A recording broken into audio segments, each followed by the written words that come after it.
함께 보실 하나님 말씀은 호세아 9장입니다. 호세아 9장 1절에서 마지막 17절까지의 말씀, 구약성경 1263페이지 전으로 있습니다.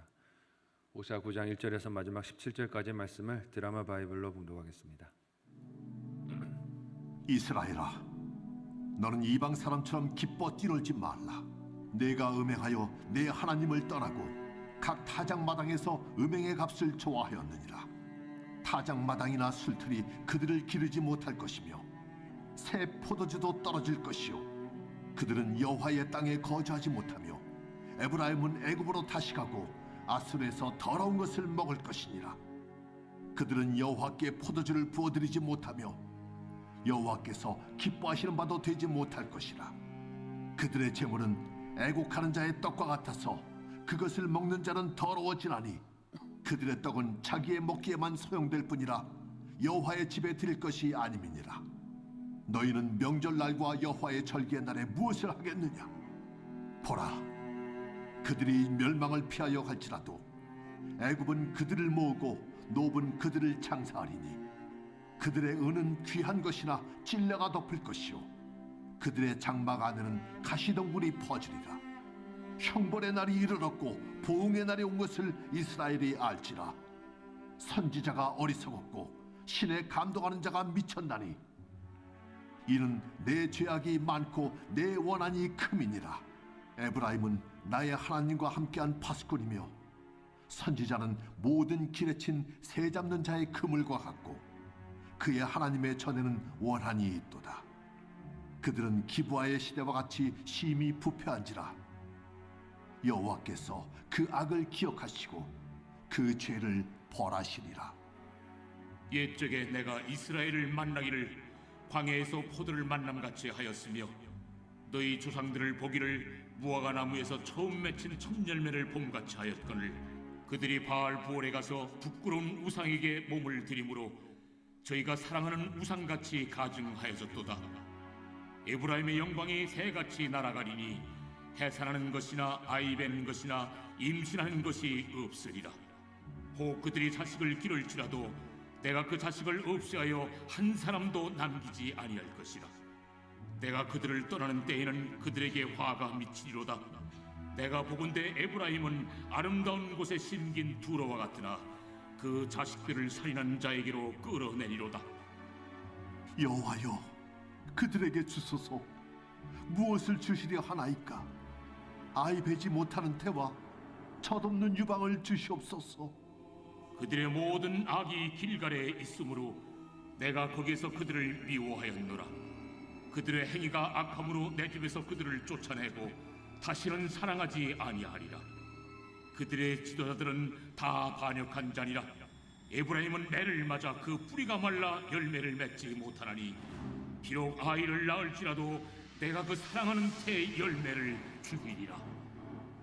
그들이 듣지 아니하므로 내 하나님이 그들을 버리시리니 그들이 여러 나라 가운데 떠도는 자가 되리라. 아멘. 함께 읽은 본문의 말씀을 가지고 다가오는 심판의 날이라는 제목으로 말씀 나누고 기도하도록 하겠습니다. 지난 8장에서 하나님은 호세아를 통해 북이스라엘 백성들이 아무리 그들 나름의 방법을 찾아서 위기를 벗어나려고 해도 소용이 없을 것이라고 말씀을 하셨습니다. 율법을 범하고 하나님과의 약속을 저버린 그들이 하나님을 안다고 말해도 아는 것이 아니니 통하지 않고 그렇게 섬기며 복을 빌었던 우상들은 다 파괴될 것이라고 하셨습니다.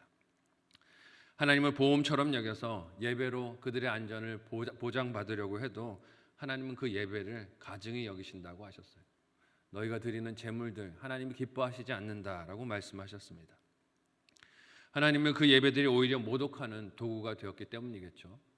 하나님 마치 눈이 없는 자처럼 귀가 없는 자처럼 여기면서 온갖 악행을 하면서 예배를 드리는 그것을 하나님은 가증히 여긴다고 하셨습니다. 이런 형편의 이스라엘 백성들에게 하나님께서는 어떤 앞날이 있을 것을 오늘 본문에서 예고하십니까? 함께 본문 1절에서 3절까지의 말씀을 한 목소리로 읽어보도록 하겠습니다. 같이 읽습니다. 시작. 이스라엘아, 너는 이방 사람처럼 기뻐 뛰놀지 말라. 내가 음행하여 내 하나님을 떠나고 각 타작마당에서 음행의 값을 좋아하였느니라. 타작마당이나 술틀이 그들을 기르지 못할 것이며 새 포도주도 떨어질 것이요 그들은 여호와의 땅에 거주하지 못하며 에브라임은 애굽으로 다시 가고 아스루에서 더러운 것을 먹을 것이니라. 아멘. 농경 사회에서 가장 기쁨의 때가 언제겠습니까? 추수할 때겠죠. 뿌렸던 씨앗이 결실을 거두어서 그것을 기쁨으로 거두는 것이 그 시기가 가장 즐거운 때가 될 것입니다. 뿌린 씨와 심은 것들이 결실이 되어서 거두는 그때 사람들이 얼마나 기뻐하겠습니까? 그런 추수의 때가 찾아올 때 이스라엘에게 주시는 하나님의 말씀은 기뻐 뛰놀지 말라고 하십니다. 기뻐할 일이 아니라는 것이겠죠. 이렇게 기뻐 뛰놀지 말라고 하실 때 비교하여 드러내시는 대상이 오늘 말씀을 보니 이방 사람인 것을 봅니다. 이는 이스라엘 백성들이 지금까지 살아왔던 삶의 방식이 이방인들의 삶의 방식을 답습한 것임을 알 수 있습니다. 이방 사람들이 살아가는 모습을 보고 부러워하면서 그대로 살기를 그들이 원했던 것이에요. 어제 본문에서 하나님이 고발하신 것처럼 그들은 이방인들이 섬기는 우상들을 음란하게 섬기면서 이를 통해 이방인들이 누리던 풍요와 번성을 함께 갈망했습니다. 너무너무 부러워한 것이죠. 그들이 저렇게 잘 사는 것을 보니 우리도 우상을 섬기면서 저렇게 풍요를 좀 누리고 살자 원했던 것입니다. 거룩한 백성으로 하나님이 부르셨지만 거룩한 백성이 되기를 싫어했던 것이죠. 이방 사람들과 똑같이 살더라도 많은 풍요와 번성을 누리기를 원했던 것입니다. 소유가 많아지고 쾌락을 충족시키고 이 땅에서의 즐거움을 채우기를 그들이 그렇게 소원하고 원했던 것이에요. 그러나 하나님께서 그런 이스라엘 백성들에게 기뻐 뛰놀지 말라라고 말씀하시는 이유가 무엇입니까? 그들이 추수해서 먹고 누릴 것이라고 생각하는 결실들이 그들에게는 없을 것이기 때문이라고 하십니다. 너희가 그것을 먹을 것이라고 생각하느냐? 착각하지 마라. 먹지 못한다라는 것이죠. 심지어 그 땅에서 거주할 권리도 빼앗겨서 포로로 끌려갈 것이고 그들이 먹을 것은 이방 나라인 아수르의 더러운 것밖에 없을 것이다 라고 말씀하십니다. 너희가 추수한 것을 먹을 것이라고 기대하지만 그것이 너희의 먹을 것이 되지 않을 것이라는 말씀이세요. 또한 먹을 것을 기대할 만큼 풍성한 결실이 없을 것이란 경고이기도 합니다. 우상들을 섬기면서 온갖 음행을 통해 풍요와 번성을 그들이 기대했겠지만 하나님께서 흉년을 보내셔서 그들이 먹을 것이 없게 하시겠다고 경고하시는 것이에요. 또한 그 하나님께서 이스라엘 백성들에게 박탈하실 것은 먹을 것뿐만이 아니라고 하십니다. 함께 오늘 본문 4절에서 6절까지의 말씀을 한 목소리로 읽어보도록 하겠습니다. 같이 읽습니다. 시작. 그들은 여호와께 포도주를 부어드리지 못하며 여호와께서 기뻐하시는 바도 되지 못할 것이라. 그들의 재물은 애곡하는 자의 떡과 같아서 그것을 먹는 자는 더러워지나니 그들의 떡은 자기의 먹기에만 소용될 뿐이라. 여호와의 집에 드릴 것이 아님이니라. 너희는 명절날과 여호와의 절기의 날에 무엇을 하겠느냐? 보라, 그들이 멸망을 피하여 갈지라도 애굽은 그들을 모으고 노브는 그들을 장사하리니 그들의 은은 귀한 것이나 찔레가 덮을 것이요 그들의 장막 안에는 가시덩굴이 퍼지리라. 아멘. 하나님은 그토록 배반하고 우상을 섬기면서 백성들이 무엇을 기대했겠습니까? 잘 살기를 기대했을 거예요. 풍요를 기대했을 것입니다. 하지만 흉년으로 인해 자신의 먹을 것이 부족할 뿐만이 아니라 하나님이 뭐라고 말씀하십니까? 제사 때 하나님께 드릴 제물도 없을 것이다 라고 말씀하십니다. 여기서 우리가 발견하는 충격적인 이스라엘의 현실이 무엇입니까? 그토록 우상을 섬기면서도 하나님께 제사도 병행하고 있었다는 것이죠. 여호와 하나님을 향해서도 제사를 유지하고 있었다는 것입니다. 하나님을 말씀대로 믿기 때문이 아니라 무엇 때문입니까? 내 욕심을 채우려고 하나님을 향한 예배도 유지하고 있었다는 뜻이에요. 자기 욕심을 채우려고 종교를 활용하고 있었던 것입니다. 이는 지난 6장에서 하나님이 이스라엘 백성들에게 원하시는 것이 제사가 아니라 인애이고 또 하나님을 아는 것이라고 말씀하셨던 것을 기억하고 돌아보게 합니다. 이런 형식만 있는 제사, 자기 욕심만 채우려고 하나님을 이용하려 드는 그 예배들, 그 야망들을 위해 지키려는 절기들이 다 지킬 수 없게 될 것이라고 하나님이 경고하세요. 너희가 그 예배를 이제는 드릴 수 없게 될 것이다 라고 말씀하십니다. 하나님께서 그런 예배를 받으실 수 없으실 뿐만이 아니라 욕심으로 드리려고 해도 이젠 가진 것이 없어서 예배할 수 없다는 거예요. 하나님께 드릴 예물이 그들에게 없을 것이라는 것입니다. 이런 극심한 결핍과 위험을 이스라엘 백성들이 피하고 싶지 않겠습니까? 그래서 6절은 피난처로 애굽을 삼고 그리로 도망을 가도 너희가 거기서 살 수 있는 곳이 없을 것이다 말씀하십니다. 거기가 너희의 무덤이라고 이야기를 하세요.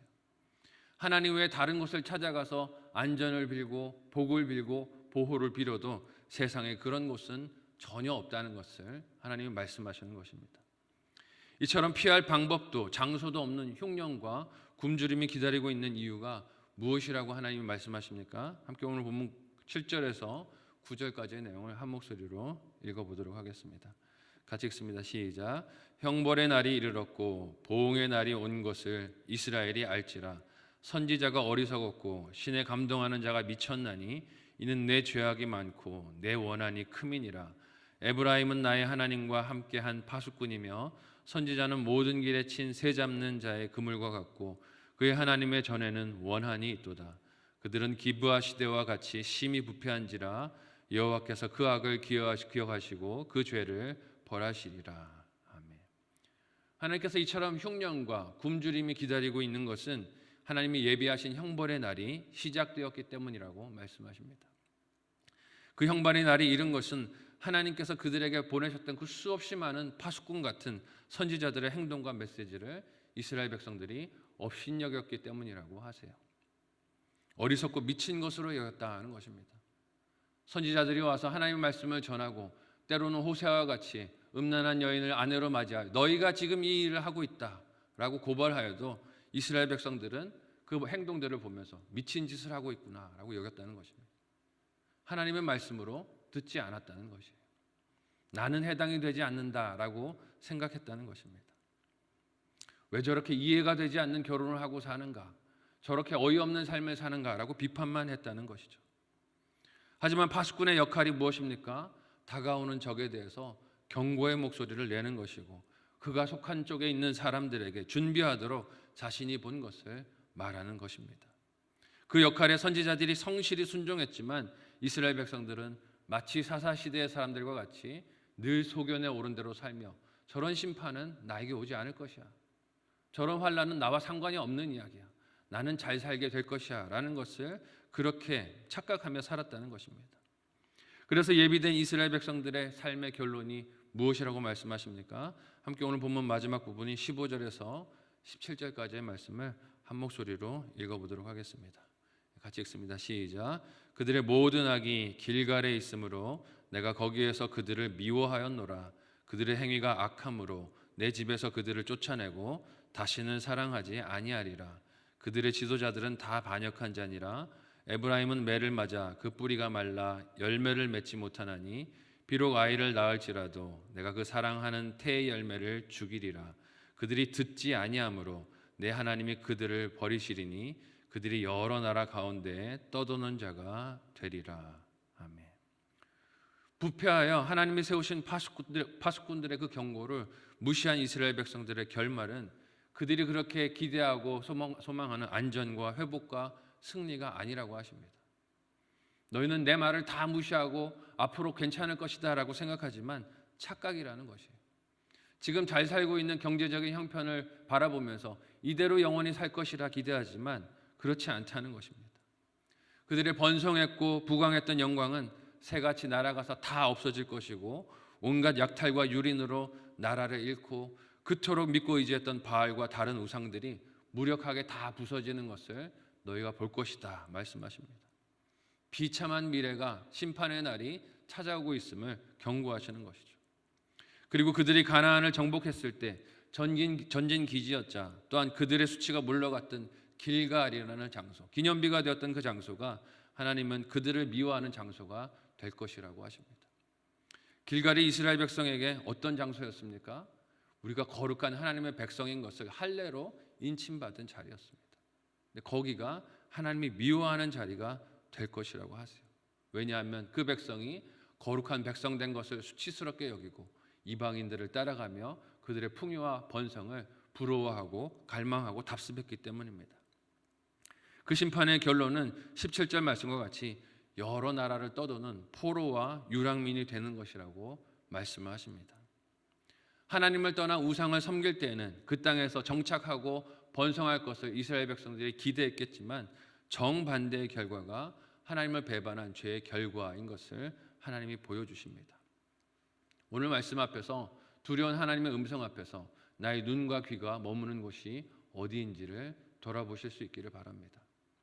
하나님의 말씀에 나의 귀와 눈이 집중되고 있는지, 아니면 다른 우상들의 유혹과 번성을 줄 수 있을 것이라는 세상 사람들의 목소리에 혹은 부러운 삶의 모습에 내 눈과 귀가 가 있는 것은 아닌지 살펴야 할 것입니다.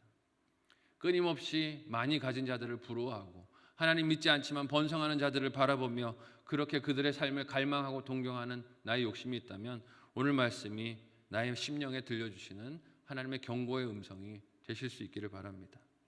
오직 하나님의 말씀과 그 돌보시는 은혜로 우리의 눈과 마음이 향하는 이 하루가 되시기를 사랑하는 예수님의 이름으로 간절히 소원하고 축복합니다.